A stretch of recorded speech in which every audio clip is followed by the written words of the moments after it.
চ্যানেলে তোমাদের অনেক অনেক স্বাগত। আজকে আমি দেখাবো চাল কুমড়ো চিংড়ি মাছ দিয়ে চাল কুমড়োর ঘন্ট। চিংড়ি মাছ দিয়ে চাল কুমড়োর ঘন্ট করতে লাগছে। দেখো চাল কুমড়োগুলোকে আমি এরকম করে তোমার ছোট ছোট করে কেটে নিয়েছি। আর লাগছে তোমার এখানে চিংড়ি মাছ, আর লাগছে এখানে পাঁচফোড়ন, আর লাগছে কাঁচা লঙ্কা, আর এটা সর্ষের তেলে হবে। প্রথমে চাল কুমড়োটাকে আমরা একটু ভাপ দিয়ে নেবো, একটু ভাপা বসিয়ে দেবো হালকা একটু। চাল কুমড়োগুলো আমরা কড়াইয়ের মধ্যে দিয়ে দিচ্ছি। দেখো এরকম করে ছোট ছোট করেই কাটতে হবে, কারণ এগুলো চাল কুমড়োটা কিন্তু বড় বড় করে কাটলে কিন্তু হবে না।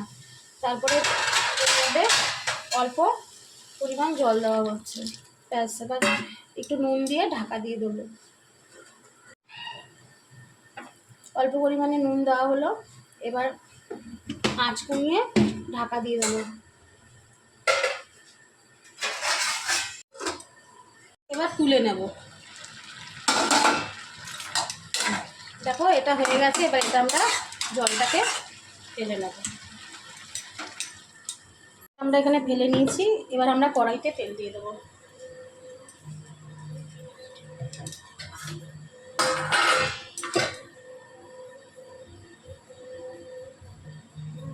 দেখো কড়াইতে আমরা তেল দিয়ে নিয়েছি, সরষের তেল। তার মধ্যে চিংড়ি মাছগুলো দিয়ে ভেজে নেব। তেল গরম হয়ে গেছে।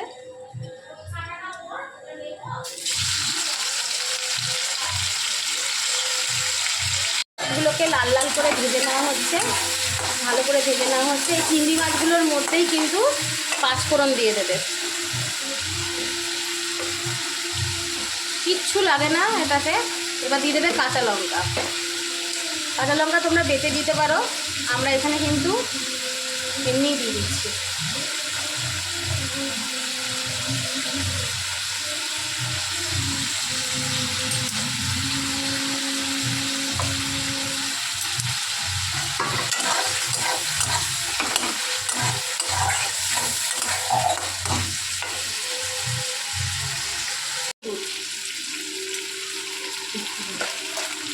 এবার দেখো চিংড়ি মাছগুলো আমাদের ভাজা হয়ে এসছে প্রায়।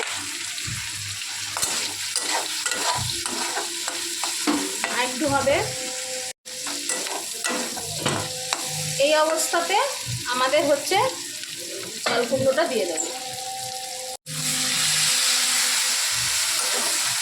তার মধ্যে কিন্তু কিচ্ছু পড়বে না, লাউয়ে যেমন কিছু পড়ে না সেরকম এটাতেও পড়বে না।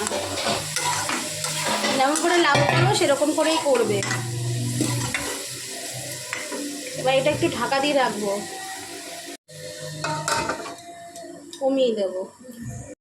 এবার তুলে দেখবো কতটা হলো।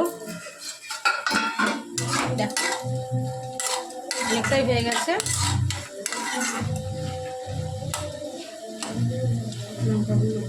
লঙ্কাগুলো একটু হাতা করে আমরা ভেঙে দেবো। এখন আমাদের অনেকটাই হবে। একটু নেড়ে দেবো, চিনি দিয়ে দেবো।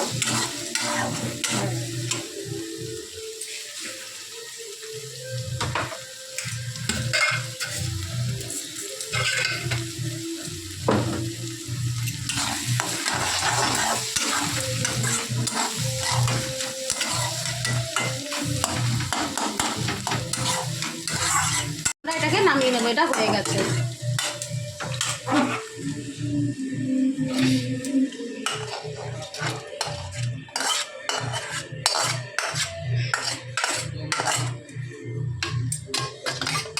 ফলে চাল কুমড়ো দিয়ে চিংড়ি মাছ এটা আমাদের কমপ্লিট হয়ে গেছে। এটা আমাদের হয়ে গেছে রান্নাটা। তা আমার এই রান্নাটা তোমাদের কেমন লাগলো অবশ্যই আমাকে কমেন্ট করে জানাবে। আর যারা ফেসবুক থেকে দেখবে তারা অবশ্যই ফলো করে দেবে, আর যারা ইউটিউব থেকে দেখবে অবশ্যই সাবস্ক্রাইব করে দেবে, একটা লাইক দেবে, আর অবশ্যই কমেন্ট করবে। আর রান্নাটা ভালো লাগলে শেয়ার করে দেবে। টাটা।